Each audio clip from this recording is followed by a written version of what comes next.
Good evening. I'm Bill O'Brien. I'm the host tonight of The Face of Pro-Life. Welcome you to The Face of Pro-Life. If you may have seen our last couple of shows, we have a different format because of the COVID virus. Instead of having any guests here or your usual moderator, at least for these three shows now, I've been filling in as both moderator and guest. Some of you may know me as the Vice President of Connecticut Right to Life, and I'm very pleased to be here once again this evening. To go over some of the current pro-life issues and what's happening, particularly since I guess many of us feel like we've been sheltered the last 6 months or so, being in quarantine in our own homes, and maybe you haven't had many local pro-life group meetings or not too many activities were being held other than perhaps virtually. So I just want to keep you up to date on what's happening and maybe cover a few issues you haven't heard about. So I'd like to start, of course, one thing that has been happening has been the Black Lives Matter. Of course, unfortunately started with the death of George Floyd, and I think most people, agreed that was a tragedy, and it certainly was. And then, of course, there were many demonstrations throughout the country, including quite a few here in Connecticut. And, most of those rallies, demonstrations were peaceful. However, there were some rallies that were not peaceful. They were riots, in fact, with burning and looting and so on. And that's a tragedy as well. And some people were actually killed as a result of those. But it's the term Black Lives Matter that I'm getting to tonight, and the issue of, and tying it in, of course, to abortion. In 1960, the total population of the country was about 19 million black African Americans. And since Roe v. Wade, that was, again, 19 million African Americans. Since Roe v. Wade in 1973, in the last almost 48 years, 20 million African American babies have been killed by abortion. 20 million. That's more than the entire black population in 1960 in the country. From a different perspective, a lot of people would say killing 19 million people of one race, would be genocide. And, I don't know what you call it when it happens over 48 years, but that's exactly what has happened.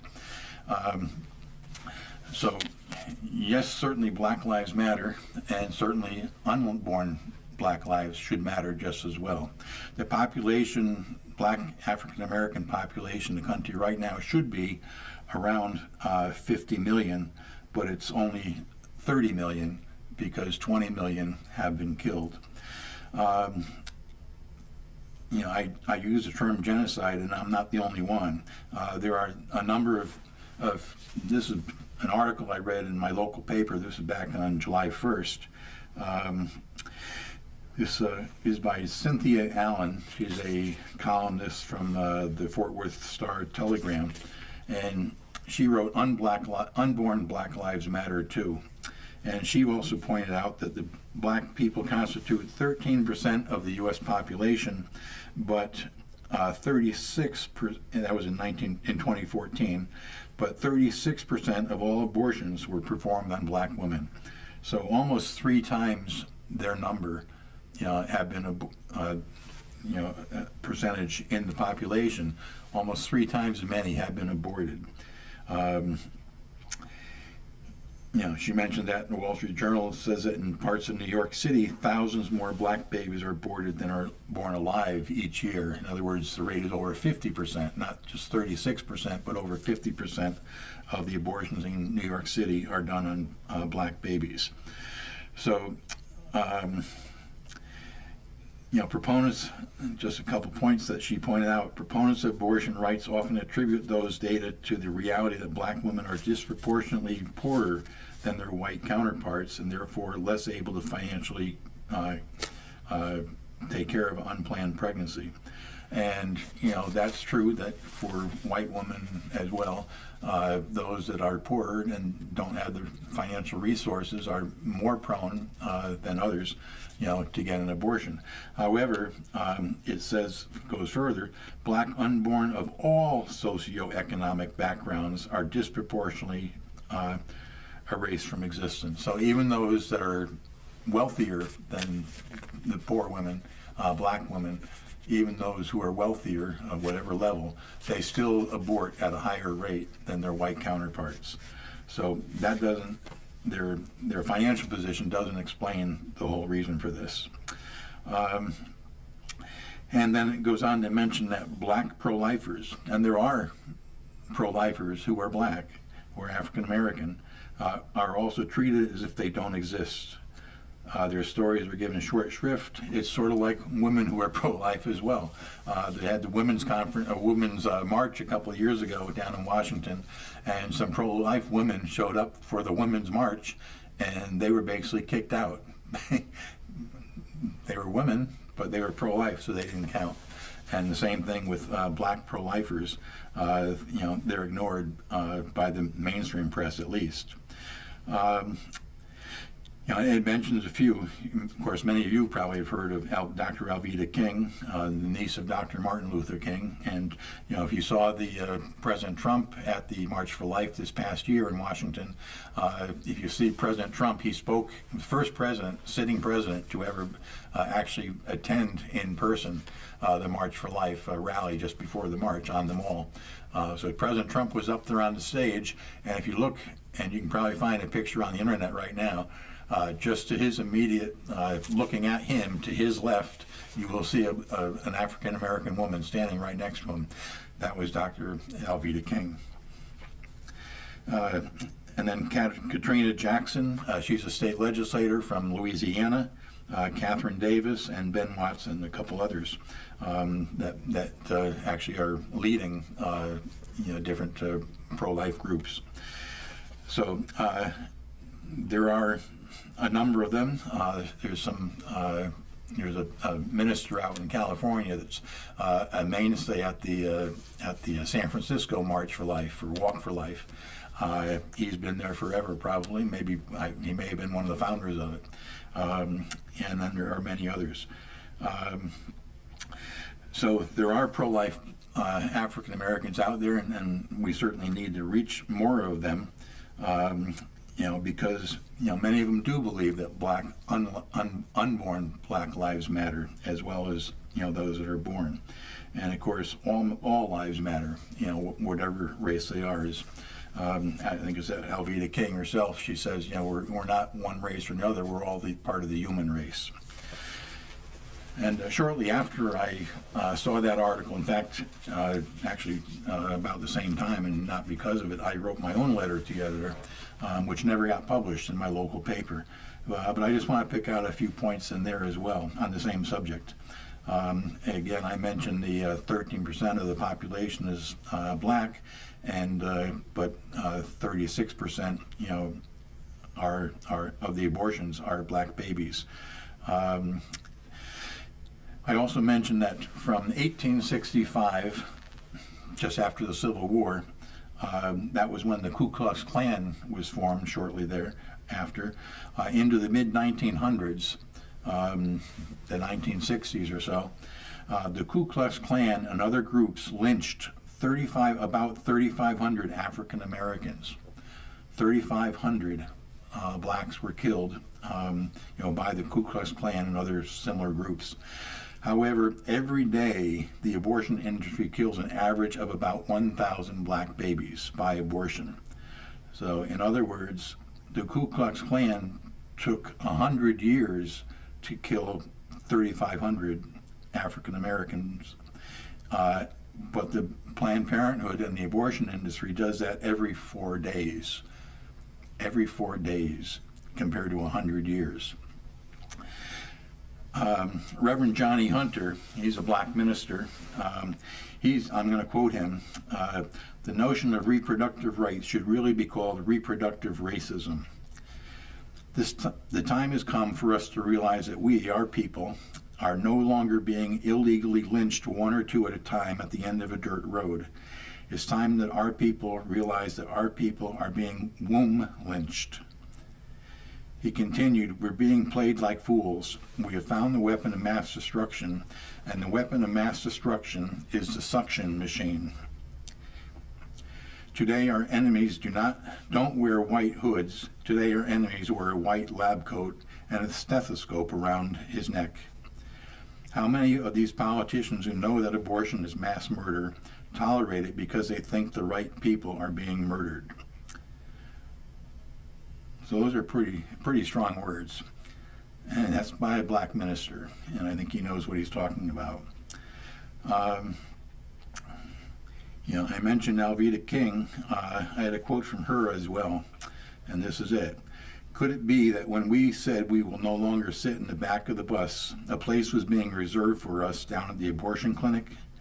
In New York City, more black babies are aborted than born. It's not racist to point out this truth. It is racist to perpetuate this genocide. So those are two black leaders who have a pretty strong opinion about abortion. And it's, of course, we've heard for many years that most abortion clinics are located within a very short distance from black neighborhoods and even in black neighborhoods. And I'm reading this book here. It's called Abuse of Discretion, The Inside Story of Roe v. Wade, and Abuse of Discretion by Clark Forsyth. Clark is he's had articles periodically in the Wall Street Journal on the editorial page, op-ed page, and Clark was he was with Americans United for Life, the oldest pro-life legal group in the country. They were actually set up and operating before Roe v. Wade, and Clark has been with them for years. And it's a fascinating book, The Inside Story of Roe v. Wade. I've only gotten halfway through it so far, not even that. But it was interesting to read that when the justices were discussing Roe v. Wade, they were first talking about legalizing abortion through the first trimester, which is the first 3 months, and then they started talking about moving it all the way up to the point of viability, which would add another 14 weeks or so. So instead of just the first 13 weeks or so, that was another 14, bringing it up to around 27 weeks. And the reason for it was, one of them said, I think it was Blackmun who wrote the Roe v. Wade decision. Again, this book is based on inside story, meaning, Clark Forsyth was able to get all the memos that went back and forth between the clerks and the justices, and between the justices themselves. I think 8 out of the 9, their records were available. And so it was based on that. And I believe it was in one of the memos from Blackmun, who wrote the decision. He said that we need this extra time because the more well-to-do people they'll know in the first trimester whether they want an abortion or not. But those who are poor and disadvantaged, they may not be able to either know or get the resources available to have an abortion in the first trimester. So we got to give them an extra period of time, and that's why we'll extend it to at least viability. And of course, it turned out in the end, it's abortion. It's abortion on demand throughout all 9 months of pregnancy, not just up to viability. But when they were at that point in the discussion, that was the reason he was giving for extending it for a period of time. So, and then, we had, one justice, of course, more recently just deceased. She was quoted just a few years ago as saying that, her understanding was that Roe v. Wade was passed because we wanted to be sure that those people who we don't want too many of could be aborted. And, certainly, you can think in your own mind who she was thinking of that we didn't want too many of, but it certainly could have been the poor, as Blackmun wrote, and Planned Parenthood, if you know their history, which I'll be getting into in just a minute. Certainly their history was of eugenics, and particularly against certain races. So again, if you can get this book, Abuse of Discretion, it gives you a really good insight into how Roe v. Wade came about, and it was a pretty poor decision. And not just pro-lifers say that; many people from the other side acknowledge that as well. And with a new justice hopefully going on the court soon, pro-life justice, we hope, maybe they'll have a chance to take a second look at Roe v. Wade.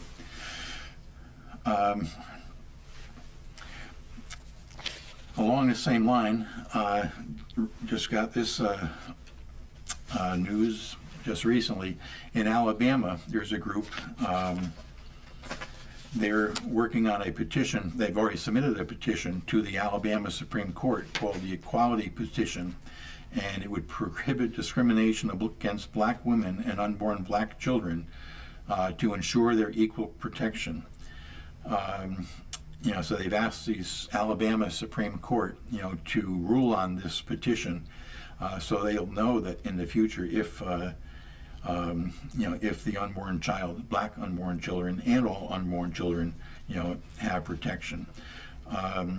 In Alabama, black babies are 4 times more likely to be aborted than white babies. So that's even more than the national average. And they're contending that under the 10th Amendment to the Constitution and the 14th Amendment that equal protection should be given to all Americans, including the unborn. So they're styling it after the Abraham Lincoln's Emancipation Proclamation, that this equal protection petition, equality petition, will hopefully get some attention. So we'll see what happens. And I mentioned before one of the black leaders, Catherine Davis, and she's happens to be one of the people behind this down, and she's based out of Atlanta with the Restoration Project, and she's one of the people that's pushing this. So we'll see what happens. You may have along the line of unborn Black Lives Matter, and the terrible numbers and basically amounting to genocide. We know that Margaret Sanger was the founder of Planned Parenthood, and her award was still given by Planned Parenthood up until just a few years ago. Hillary Clinton was one of the receivers of one of those Margaret Sanger awards, and but an interesting thing, though, pro-lifers have said all along that we are killing black babies disproportionately. Why? And of course, Margaret Sanger did speak to at least 1 or 2 groups of Ku Klux Klan women, to promote, birth control and abortion way back when. And she hung around. Margaret Sanger went to Europe on a number of occasions, and she was in a group in Great Britain, in England. This is, of course, pre World War II, and even pre-Hitler. But these were eugenicists, and they were the eugenicists from the U.S. and Great Britain and Germany.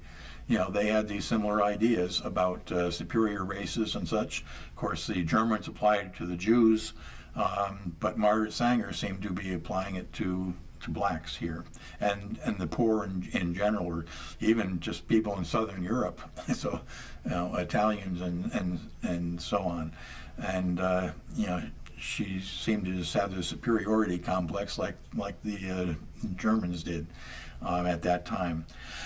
And of course, with Hitler's demise and the end of World War II, the eugenics movement was pretty much ended in Germany. And they had very strong pro-life laws against abortion after that. Of course, pre-World War II, Germany legalized abortion, but only for Jewish women. And that seems to be similar to what we have here. I mean, it's legal for everyone here, but it disproportionately is affecting blacks and other minorities, Hispanics as well, and those who are poor. So, of it was interesting that just over the summer there was sort of a rebellion in the New York Planned Parenthood, that a couple hundred employees there, they rose up and they were basically going on sort of a strike, and because they felt that they were being discriminated against as employees. And that was sort of settled when the head of New York Planned Parenthood was fired, and or left at least, and they took Margaret Sanger's name off the building. So Planned Parenthood is finally, at least some parts of Planned Parenthood are finally acknowledging that they had some racism going on within their own structure. And they still haven't admitted it as far as abortions go, but maybe it's coming to that, and hopefully it will. So, the racism at Planned Parenthood obviously is now known among its own employees, and it's public in about 6 instances, not just in New York. But I guess Margaret Sanger's name is being removed in different places in different ways. So, so there's some movement there, and we'll see if there can get to be more. But of course, Roe v. Wade, has to still be reversed if we're going to stop abortions for all people. So that every woman and unborn child is protected, and having maybe a 6th pro-life vote on the U.S. Supreme Court, might be enough to help to overturn that, terrible decision. Just a few other things. Getting beyond that topic, of course, we have the elections coming up in just a few days. Please call your congressmen that are up for re-election, and call their opponents and ask them what is their position. You can go to National Right to Life, and you can get a listing of all of the votes of all of those incumbent congressmen. I'm in the Waterbury area, so Jahana Hayes, she's my congresswoman, and National Right to Life rates her as agreeing with them 0% of the time. And unfortunately, that's the same case with all the other congressmen and women from Connecticut. All of them, regardless of how long they've been there, mine's only been there for 2 years, not even 2. But some have been there for decades, and they've all been, some have pages and pages of votes here, and not one of them agrees with the same position as National Right to Life.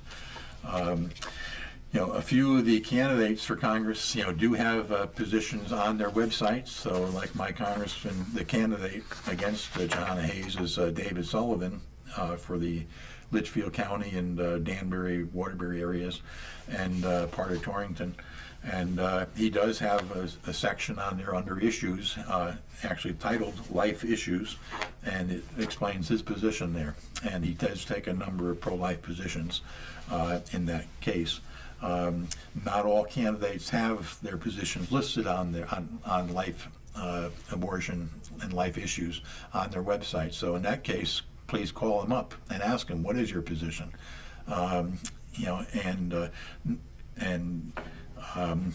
It's sometimes hard to find a phone number, but they usually have at least an email address that you can, and usually a form right on their website where you can send them an email and find out what their position is. Ask them. They owe it to you before they're elected to tell you what their position is. So we got the elections coming up very soon. A vote pending any day now on the Supreme Court Justice Amy Coney Barrett to the U.S. Supreme Court, making hopefully at least 5 pro-life votes there to overturn Roe v. Wade. So that's an exciting thing, and hopefully it will happen. And we need to thank President Trump, for making those nominations. Just a few other things coming up soon. In January we have the March for Life. This year, because of the inauguration, whoever it'll be, that'll be on January 20th. So usually the March for Life is on or around the 22nd, but that'll be postponed a full week till the 29th, Friday the 29th, for the March for Life in 2021, the 48th anniversary of Roe v. Wade. So 1 week after the inauguration, on the 29th. Keep checking their website, marchforlife.org, for any updates in case, because of the virus, things change. Right now, it looks like the march is on. It's always been on. They've never canceled before. I've been there for, I think I said before, during 2 blizzards.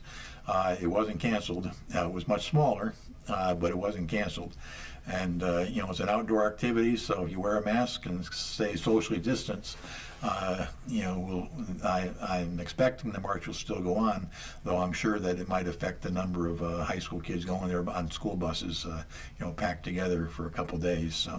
So I'm sure it'll have an effect, but pro-life marches on regardless. So we'll see how that goes, but